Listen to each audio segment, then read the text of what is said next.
Assalamualaikum.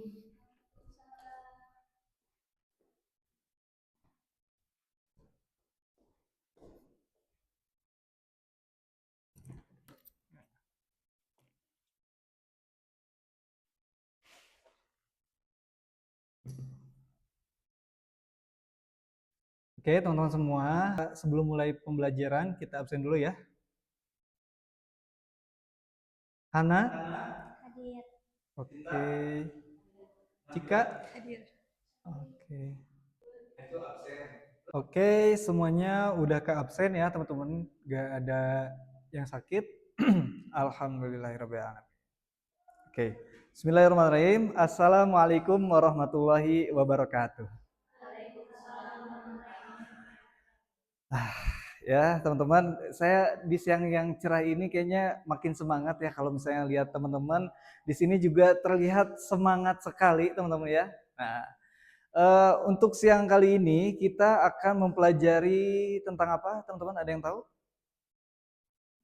Masa nggak tahu kan udah dipajang tuh. Ya, nah, jadi untuk materi ini adalah materi di pertemuan kedua kita karena sebelumnya di materi yang pertama itu kita hanya orientasi yang mana kita hanya memperkenalkan materi apa saja yang akan kita pelajari di satu semester ini ya. Nah, untuk sekedar pemanasan teman-teman ya, karena kalau nggak dipanasin dulu ya, sebagaimana kendaraan juga sama ya teman-teman ya, ada samanya nih sama kendaraan ya. Eh, kita akan mengisi kuis dulu ya, yang mana nanti kuisnya sekitar 100 soal. Oh, enggak teman-teman ya, cuman di 5 aja. Nah, di soalnya itu saya pengen tahu teman-teman tahu apa aja sih tentang manajemen gitu loh ya. Jadi boleh teman-teman dibuka HP-nya ya. Dibuka HP-nya terus di-scan aja barcode kuisnya ya teman-teman ya.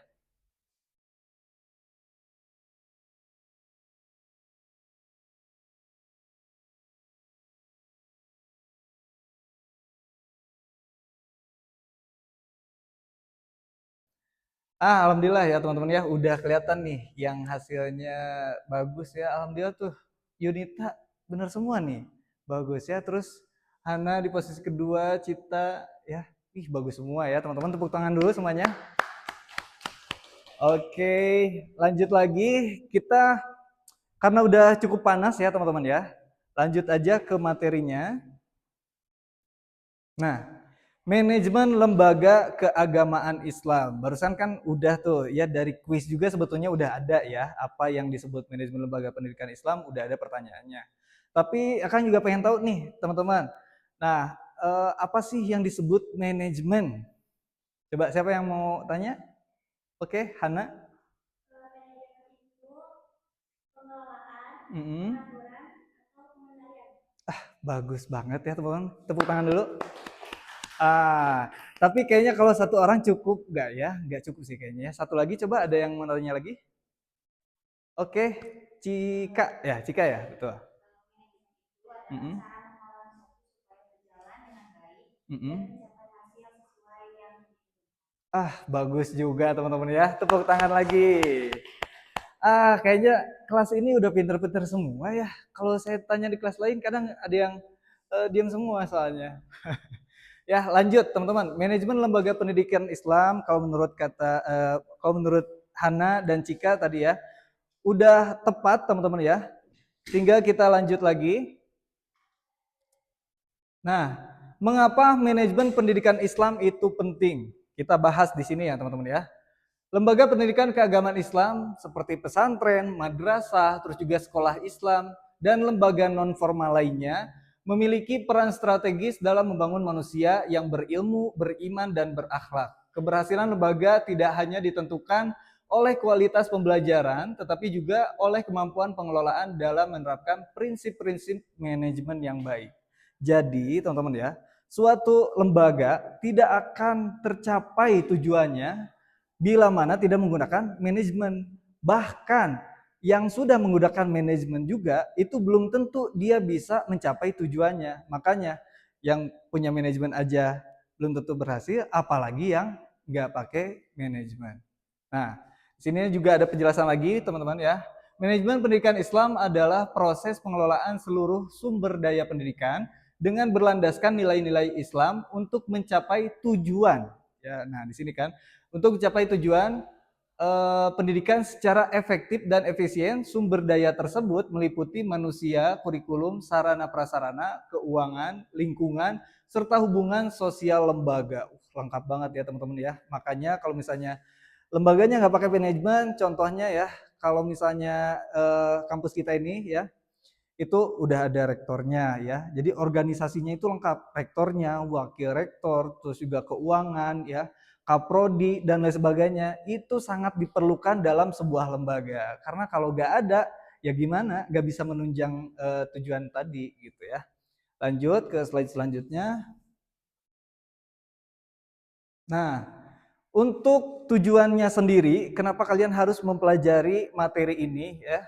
Yang pertama, supaya kalian tahu tuh atau bisa menjelaskan konsep dasar ya, memahami fungsi manajemen, terus juga menganalisis prinsip, mengidentifikasi karakteristik ya, menerapkan konsep. Jadi ini 5 tujuan kenapa kalian harus mempelajari manajemen lembaga ya. Lanjut. Nah, pengertian manajemen dan manajemen pendidikan Islam ya, yang mana dua pengertian ini sebetulnya ada yang berbeda, ada yang umum, ada juga yang spesifik menjadi manajemen pendidikan Islam. Yang pertama adalah manajemen umum. Nah, ini nih sama banget nih sama yang kayak Hana tadi bilang ya. Manajemen itu adalah proses mengatur, mengarahkan, dan memanfaatkan sumber daya organisasi melalui kegiatan perencanaan, pengorganisasian, pelaksanaan, dan pengawasan. Ya, itu secara umum garis besar apa yang dinamakan dengan manajemen.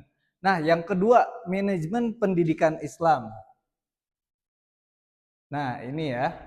Manajemen pendidikan Islam, proses pengelolaan lembaga pendidikan Islam dengan menggunakan prinsip-prinsip manajemen yang dipadukan dengan nilai-nilai Islam berlandaskan Al-Quran dan hadis. Jadi sebetulnya dari dua pernyataan ini aja kita sudah menyimpulkan, ya sudah bisa menyimpulkan bahwasanya manajemen secara umum dan manajemen pendidikan Islam itu dari katanya saja ya kita sudah bisa membedakan. Yang satu manajemen doang ya, yang keduanya itu kan manajemen pendidikan Islam. Jadi sebetulnya ya ditambah kata pendidikan Islam itu sudah mengartikan bahwa di dalam suatu proses manajemen ada juga diisi dengan nilai-nilai keislaman gitu ya. Yang mana kalau misalnya kita mau belajar harus berdoa dulu gitu ya. Kalau kita mau mulai sesuatu harus bismillah dulu ya, seperti itulah ya. Itu contoh kecilnya. Selanjutnya, nah, tujuan manajemen lembaga pendidikan keagamaan Islam. Di sini ada beberapa tujuan, teman-teman ya. Untuk tujuannya sendiri yang pertama, efektivitas pendidikan ya. Lembaga mampu mencapai visi dan misi melalui pengelolaan yang sistematis dan terarah.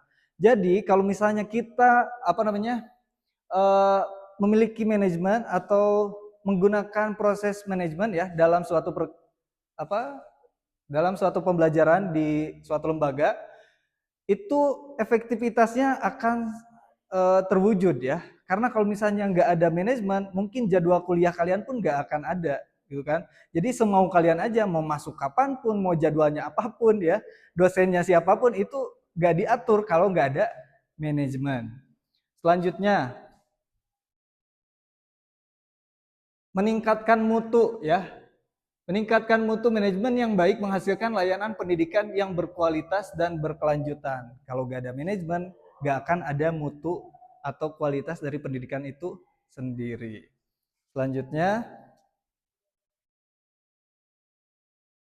mengembangkan potensi di dalam suatu lembaga. Contohnya kita ya di kampus ada yang namanya SEMA, ada yang namanya DEMA ya. Itu semua adalah sesuatu yang menunjang kita untuk mengembangkan potensi diri kita. Apakah kita misalnya ya teman-teman ada walaupun jurusannya manajemen pendidikan Islam ya, ada yang bertujuan untuk jadi politis mungkin ya.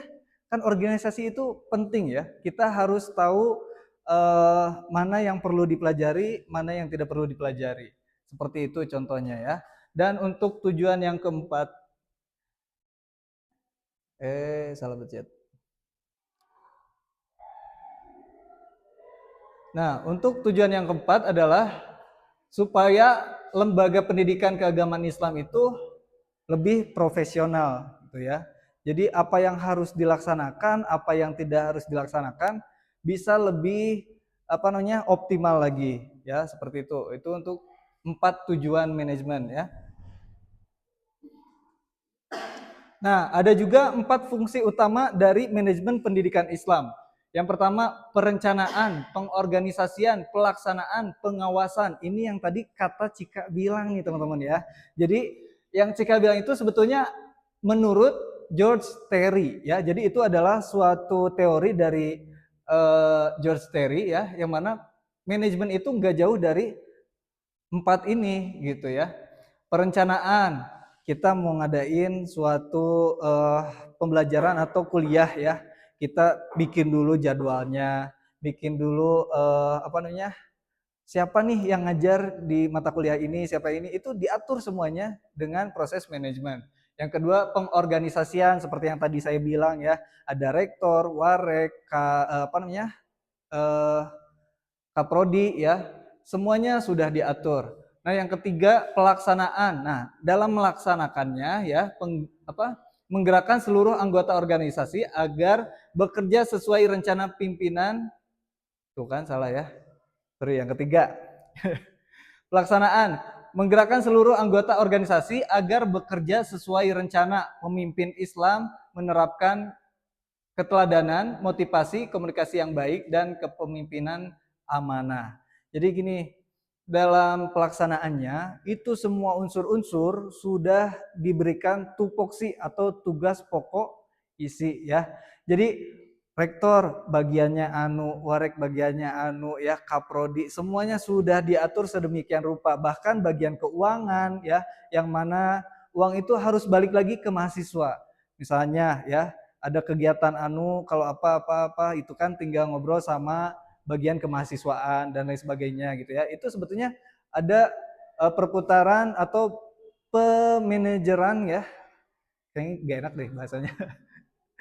Jadi dalam pelaksanaannya semua sudah diatur sesuai manajemennya. Selanjutnya ada pengawasan ya. Ada pengawasan juga, memastikan kegiatan berjalan sesuai tujuan evaluasi pembelajaran, supervisi guru, audit administrasi berkaitan dengan konsep muraqabah, kesadaran bahwa setiap tindakan dipertanggungjawabkan kepada Allah Subhanahu wa taala. Selain ada pengawas di wilayah kelembagaan ya, itu ada sebetulnya apa yang mengawasi seperti ya kalau di atasnya ya Kementerian Pendidikan dan lain sebagainya itu sudah secara umum mengawasi setiap lembaga yang ada di Indonesia ini, teman-teman ya. Ya selebihnya karena kita pendidikan Islam harusnya tahu dong, kita kan bertuhan ya. Jadi kita itu diawasi oleh Tuhan yang Maha Kuasa, Allah Subhanahu wa taala gitu ya. Selanjutnya prinsip-prinsip manajemen pendidikan Islam. Nah, dalam prinsipnya manajemen pendidikan Islam ini memiliki 6 ya, kurang lebihnya. Yang pertama tauhid, terus juga keadilan, efektivitas dan efisiensi, amanah, musyawarah, keikhlasan dan tanggung jawab. Ya, jadi dari keenam prinsip ini ya tidak boleh ada yang tidak ada gitu ya. Jadi semuanya harus hadir dalam suatu lembaga manajemen pendidikan Islam atau misalnya manajemen pendidikan Islam itu harus ada 6 prinsip ini gitu loh ya. Kalau tauhidnya gak ada berarti bukan Islam ya, tidak beragama. Kalau gak adil ya masa gak adil gitu kan, karena sudah ada apa namanya bukan, saya jadi gelap teman-teman sebentar ya. Nah, dikat aja. Jadi manajemen pendidikan Islam ini memiliki 6 prinsip ya, tauhid, keadilan, efektivitas dan efisiensi, amanah, musyawarah, keikhlasan dan tanggung jawab. Tidak boleh ada satupun yang terlewat dari keenam prinsip ini. Ya, selanjutnya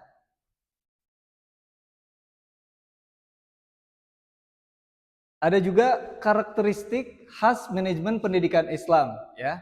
Berbasis nilai Islam udah pasti ya. Kita kan visi misi juga sudah menggambarkan ya bagaimana itu tujuan kita gitu ya. Nah, terus juga berorientasi pembentukan karakter, mengutamakan keteladanan, bersifat humanis, dan juga mengintegrasikan dunia dan akhirat. Harus terhubung tuh, gak bisa tuh hablum minanas doang, ada juga hablum minallah. Ya, jadi kalau misalnya kita, misalnya contoh nih, contoh kecil lah, hablum minanas, hablum minallah ya. Kita punya masalah nih, gak bakalan nih kita dimaafin sama Allah kalau misalnya kita gak minta maaf sama orang yang bersangkutan. Jadi itu paling ini ya, paling apa? Paling ngeri tuh teman-teman ya. Kalau misalnya kita udah punya salah sama orang tapi kita minta maafnya cuman sama Allah, ya Allah ampuni saya banyak dosa sama si Anu. Itu nggak bakal diampunin kalau kita nggak minta maaf sama orang tersebut. Itu contohnya gitu ya teman-teman ya. Nah, ini dipelajari kalau di lembaga pendidikan Islam.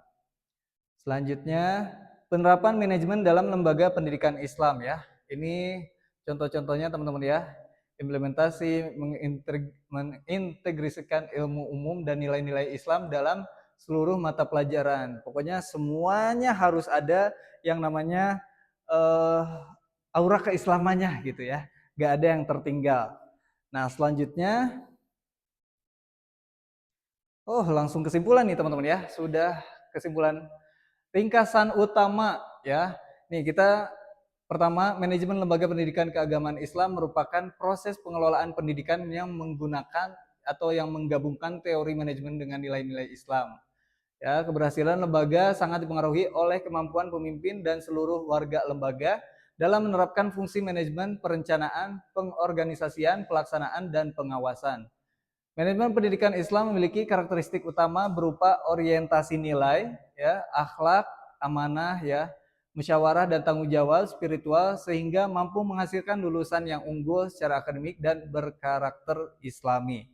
Nah, terus juga ini salah satu beberapa referensi ya. Teman-teman, kira-kira ada gak yang mau ditanyakan atau mau didiskusikan lagi? Kira-kira ada? Cukup ya. Nah, untuk selanjutnya ya teman-teman ya. Seperti biasa, sebagaimana yang telah kita bahas, apa namanya? Dalam pertemuan pertama orientasi perkuliahan, setiap minggu, setiap pertemuan kita akan ada tugas di minggu ke depan ya. Seperti kemarin kita dilanjutkan dengan kuis ya seperti tadi itu.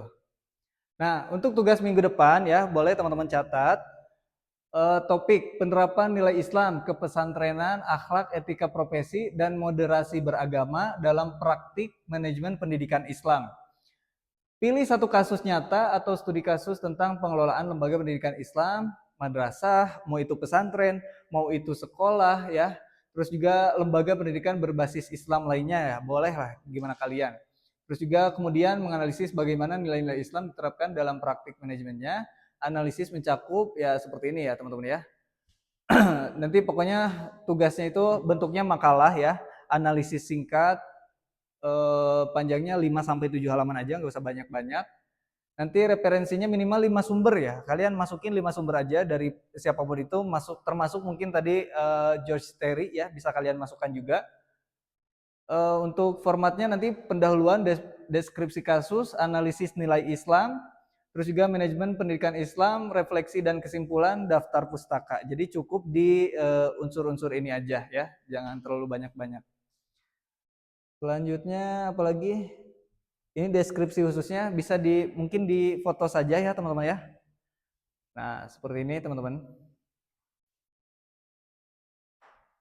Oke, selesai ya. Alhamdulillah perkuliahan kali ini sudah selesai dilaksanakan teman-teman ya. Jadi kesimpulannya seperti yang tadi saya bilang, yang jelas kalian di minggu ini mengetahui apa itu yang namanya konsep dasar, prinsip ya, dan semua yang saya jelaskan tadi itu bisa jadi apa namanya ilmu baru buat teman-teman semua. Mudah-mudahan semua yang saya sampaikan bisa mudah untuk dimengerti. Dan sampai ketemu di pertemuan selanjutnya. Terima kasih. Wassalamualaikum warahmatullahi wabarakatuh.